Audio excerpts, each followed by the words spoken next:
Სალამი მეგობრებო, დაგიბრუნდით ახალი ვიდეოთი და როგორც ხედავთ, ახალ კომპიუტერს ავაწყობთ, თუმცა ამ ვიდეოში კომპიუტერის აწყობაზე არ გვექნება უშუალოდ აქცენტი. ამ ვიდეოში მინდა შევადარო ორი ვიდეო ბარათი ერთმანეთს, რომლებიც დაახლოებით ერთი და იგივე საფასო კატეგორიაშია. კერძოდ, ამ კომპიუტერში ვაყენებთ გიგაბიტის RTX 3050-ს, რომელიც დაახლოებით დაგვიჯდა 1000 ლარის ფარგლებში. გამოწერით ესე ჯდება, ახალი რომ შეიძინოთ. ამავე დღეებში ხელში ჩამივარდა მაიმარკეტზე შევიძინე სხვათა შორის RTX 2080, რომელშიც გადავიხადეთ ზუსტად 1100 ლარი. რა თქმა უნდა, მეორადი არის, ერთი წლის გამოყენებული არის ეს ვიდეო ბარათი. ვიზუალურად კარგ მდგომარეობაშია, ყუთი და რაღაც არ მოყვა, მაგრამ ვიდეო ბარათი მუშა მდგომარეობაშია. 1100 ლარი დაგვიჯდა, რაც ნიშნავს იმას, რომ თითქმის ერთი და იგივე ფასი გადავიხადეთ ამ ვიდეო ბარათებში და მინდა შევამოწმო FPS-ებზე, ტემპერატურის ტესტები გავატაროთ და სხვა და ერთხელ და სამუდამოდ გადავწყვიტოთ, რომელი ბარათი შეძენა ჯობია, ანუ ერთი წლის გამოყენებული ძველის თუ სრულიად ახალის გაუხსნელი ყუთით. და პრინციპში ვერც აღარ ვისაუბრებ, უცებ დავიწყოთ აწყობა. Როგორც უკვე ვიცით, დედადაფის გახსნით დავიწყებთ. Ვიყენებთ ASUS PRIME Z590-P-ს, ეს არის მე-11 თაობის ინტელის პროცესორების შესაფერისი დედადაფა, ასე ვთქვათ.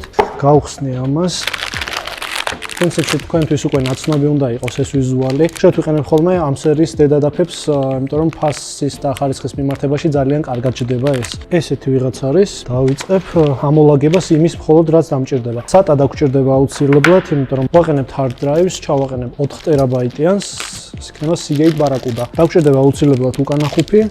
M2-ის შურუპები, M2 SSD-ის დასაყენებელი შურუპი და თავისი ამაღლება. აქ პრინციპში მეტი არაფერი არ გვინდა. მოვხსნი M2-ის რადიატორს. აქვე ავაძრობ პარკს, რომ მე არ დაგვავიწყდეს. ეს. M2 SSD-ის ამაღლება ჩავაყენოთ ეგრეთ წოდებულ 2280 ზომაზე, გადახვრეტაზე. ვიყენებთ 1 ტერაბაიტიან Samsung-ის 970 EVO Plus, რომელიც არის Gen 3 მესამე თაობის SSD, მაგრამ არის ერთ-ერთი ყველაზე გამძლე და სწრაფი და ძალიან მაგარი M2 NVMe SSD. შევაცუროთ თავის ადგილზე, აი ესე და დავამაგროთ თავისი პატარა M2 შურუპით. რადიატორსაც დავაყენებ, მაგრამ ესე იყო. ესეც მზად არის. შემდეგი ავიღოთ ჩვენი პროცესორი. ეს არის მე-11 თაობის unlocked პროცესორი i7. აი ეს არის ჩვენი ჯიგარი და ამასაც ეხლავე ჩავაყენებ. უდე გავხსენით, მოვათავსეთ ეს თავის ადგილზე, ეს მარტივად. დავაფარეთ და პლასმასიც ამოხტა.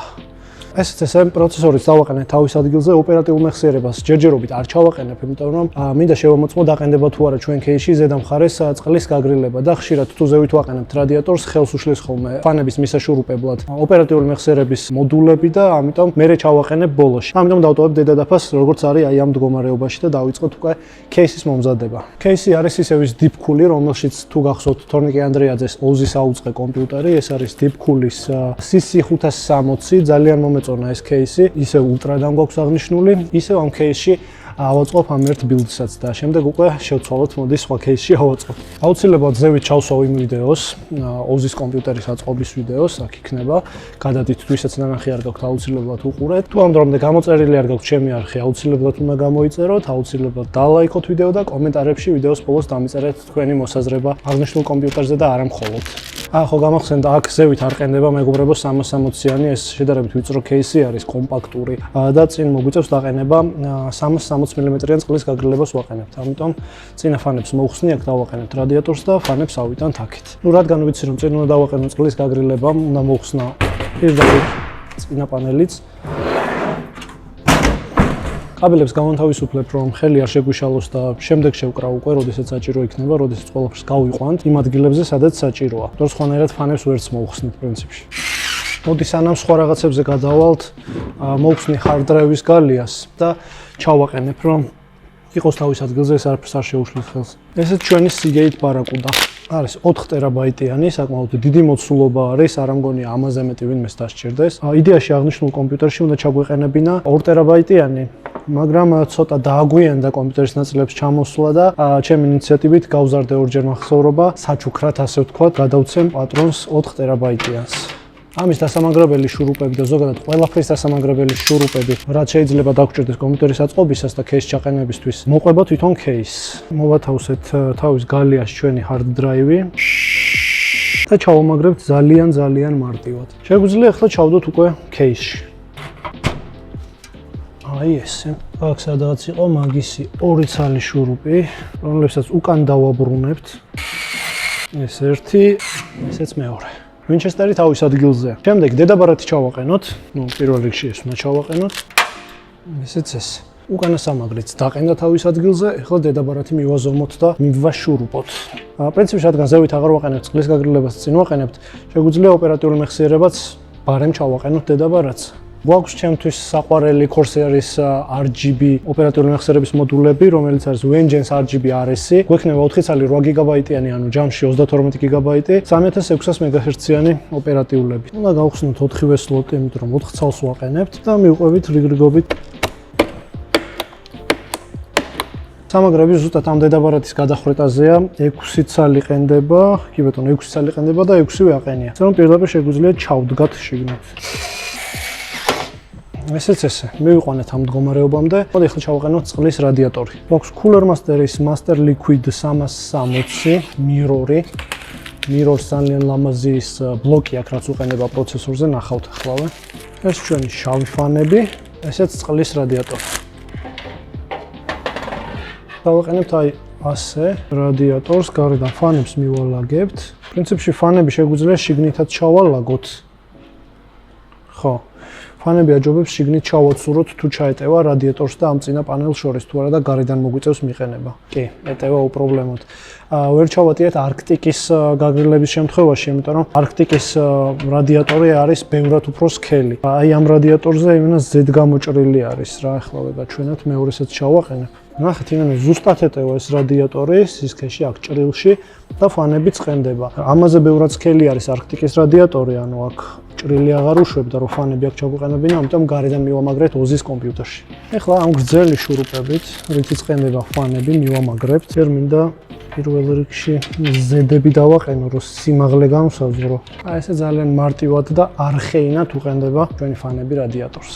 თითით ეჭირება მარტივად და ოდნავ სულ ოდნავ გადაუჭერს ახრახნის. მაინც მჭიდროდ იყოს. რადიატორიც მზად არის. პრინციპში შემდეგ საქმედ მინდა აი ეს გაგრილების ბლოკი უკვე დავაყენოთ პროცესორზე თავის ადგილზე, რომ ამან ახლა არ იფართ ხალოს და იქით-აქეთ არ იბრახუნოს. ამიტომ ჯერ დავაყენებთ Intel-ის უკანა სამაგრს დედაბარათზე. ამას აქ წებოვანი მზოლები აქვს. მე რომ მიყვარს ისინი. აი აქ ესეთი ჭრილი აქვს, კი არა, ჩამოშვებული ნაწილი აქვს აი აქ და აი აქაც ესეთი ჭრილი აქვს, ასე რომ ძალიან მარტივად შეგვიძლია ესე დაუმიზნოთ და ეგ არის დამაგრდა. წინა მხარეს გავუკეთებთ ორმხრივ სამაგრებს Cooler Master-ს, როგორიც აქვს, მგონი Cooler Master-ის ყველა წყლის გაგრილებაზე ეს ეყენდება, თუ სწორად მახსოვს. და აი ესე თითით შეგვიძლია მოუჭიროთ. თერმოპასტის წასმამდე მოდი ახაც დავამაგრებ თავის აი ამ ორ ბრეკეტს, რომელთაც უკვე იმ სამაგრებზე უნდა ჩავაშურუპოთ. ზოგადად იცით რა იქნებოდა ძალიან კარგი, რომ მოყვებოდეს ესეთ სამაგრებს ერთი დამატებითი შრუპი ან ორი. ну ერთი მაინც, იმიტომ რომ ეს რო დაკარგოთ, ჩათვალეთ თქვენი საქმე წასულია. ხელითაც გადაუჭერ, რომ მჭიდროდ იყოს. ეხლა შეგვიძლია თერმოპასტა წაუსვათ და დავაყენოთ ბლოკი. თითით ამ სამაგრებით გადაუჭერთ დიაგონალურად ჩვენ გაგრილების ბლოკს. სახრახნისითაც დავასრულოთ გადაჭერა. ესეც ესე წყლის გაგრილება დაყენებულია. შემდეგი დაგვრჩა მგონი ერთი ნაწილი კვების ბლოკი და კაბელების გაყვანა და ბოლოს ვიდეო ბარათსაც ჩავაყენებთ და ეგ არის. კვებას ვიყენებთ ჩემს საყვარელ ბრენდს EVGA-ის. სხვათა შორის ძალიან სამწუხარო რაღაც მოხდა. EVGA-მ ოფიციალურად გამოაცხადა, რომ NVIDIA-ს ვიდეო ბარათებს აღარ გამოუშვებს. არა და EVGA-ის გაყიდვების უდიდესი ნაწილი სწორედ ვიდეო ბარათებზე მოდიოდა და ახლობით 80% თუ სწორად მახსოვს, შემოსავალი EVGA-ის ქონდა ვიდეო ბარათების გაყიდვით. მაგრამ რას ვიზავთ? აღარ გამოვა. მე მაინც იმედს ვიტოვებ, რომ იქნებ როგორმე AMD-სთან დაიწყონ მოლაპარაკება და Radeon-ის ვიდეო ბარათები გამოუშვან. ძალიან მაგარი რაღაც იქნება ესე თუ მოხდება. აი ეს კონკრეტული მოდელი G+, რომელიც გვაქვს 650 ვატიანი ოქროს კვების ბლოკი, ესეა შეფუთული, იქით-აქეთ არის კაბელები განაწილებული და შუაშია თვითონ კვების ბლოკი. თან ნახე ხარისხი ეტყობა EVGA-ის ნაჭრის ფრიწებითა ყველა სათითაოდ შეკრული. ეს ოზის კომპიუტერში მეგობრებო, ზუსტად იგივე кейსში რო ავაწყეთ, შეეტია ჩვეულებრივად კვების ბლოკი, მაგრამ ამას კაბელები ცოტა სხვანაირად აქვს გაყვანილი და არ ეტევა, ამიტომ hard drive-ის გალია უნდა მოუხსნა, ჯერ ეს ჩავაყენო და შემდეგ მივაყენო hard drive-ი. ნუ არ არის პრობლემა, მარტივი გასაკეთებელია ეს. ესეც ესე, ჩავაყენე კვების ბლოკი, მოვათავს თავის ადგილზე, hard drive-იც დავაბრუნე. ეხლა კაბელებს გავიყვანთ პრინციპში და კაბელებს გავიყვანთ და ვიდეო ბარათის ჩაყენება დარჩა. გავედით მეგობრებო ბოლოში, გავიყვანე ყველაფერი, კაბელები, წინა პანელს მივაყენებ ახლა.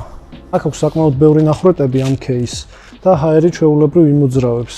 არანაირი პრობლემა ამან არ უნდა შეუქმნას ჩვენ გაგრილებას. ტემპერატურებზე მაინც გავტესტავ. და ხო, ვიდეო ბარათი დაგვრჩა ჩასაყენებელი. ჯერ ჩავაყენებ გიგაბიტის RTX 3050 ამით გავტესტოთ. შემდეგ უკვე იგივე ტესტებს გავატარებ MSI-ის 2080-ზე. ესეც ესე ვიდეო ბარათიც ჩაყენებულია. შევაერთოთ ახლა დენი. ამ ვიდეო ბარათს როგორც გითხარით, ერთი ცალი ჭირდება. ეს მეორე დამჭირდება მეორე ვიდეო ბარათისთვის. და ესეც ესე, აგუგუნდა ახალი კომპიუტერი.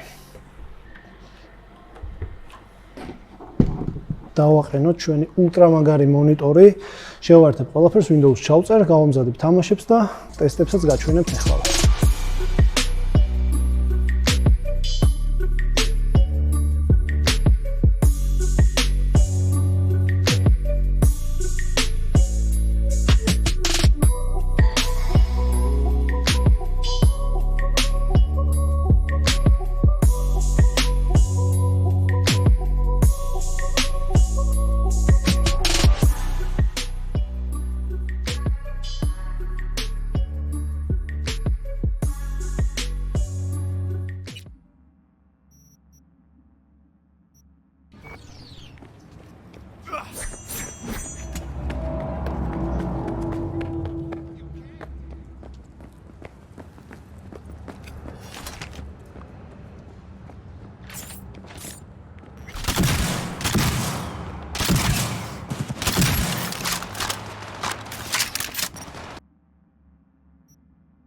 Not changing it. Night City. Memories, for your eyes do not belong to you. Night City's cutest and prettiest. Huh?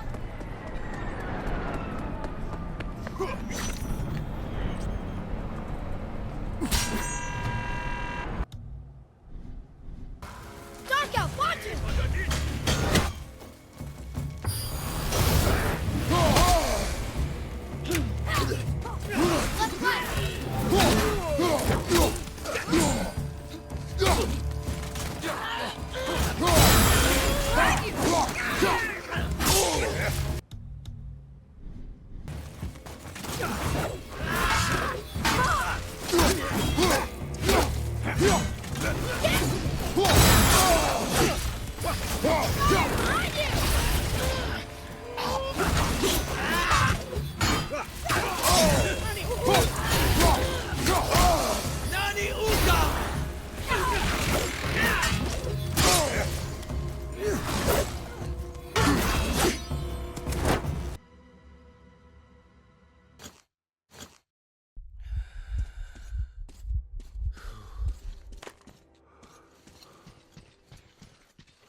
Get lost, you idiot!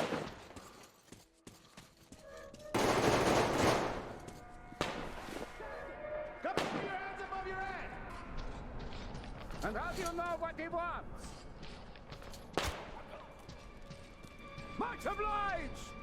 Boys, the fucker's got help!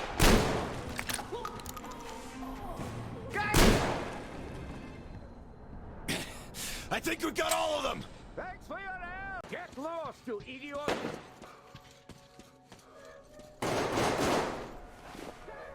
Come on with your hands above your head! What else would you have me do? I guess that's all. I'm not greedy. Ha ha! Don't worry, we ain't gonna kill you. The Kingpin wants you alive. And how do you know what? What the fuck? The fuckers got him! I think we got all of them. Thanks for your help.